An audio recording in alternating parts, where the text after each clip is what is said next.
আজ আমার মেয়ের বোর্ড শুরু হলো। এমনিতে আমি আর মেয়ে খুব একটা ভয় পাই না পরীক্ষার ব্যাপারে, তবুও যখন পরীক্ষা হলে গিয়ে ফোন করলো যে মা আমি ঠিকঠাক টাইমে পৌঁছে গেছি, তখন যেন কেমন একটা মনের মধ্যে হচ্ছিল। সব মায়েরই হয় কম বেশি, আমার একটু কম হয়, তাও আজকে হয়ে গেল। তারপরে ও সকালবেলা উচ্ছে আলু সেদ্ধ দিয়ে ভাত খেয়ে গেছিলো, আর অল্প একটু দুধ দিয়ে ভাত খেয়েছিল। সেই ভাতের মধ্যে একটু আলু ছিল। আমি আর সারাক্ষণে কিছু আর রান্না বান্না করিনি।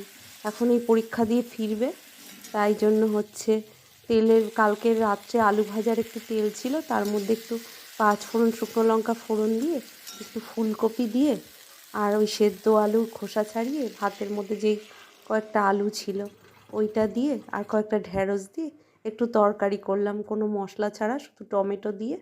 আর শেষে শুধু একটুখানি দুধ দিলাম, তেলটা খুবই কম ছিল, তাই জন্য মনে হলো। জানি না মহারানীর কেমন লাগবে খেতে।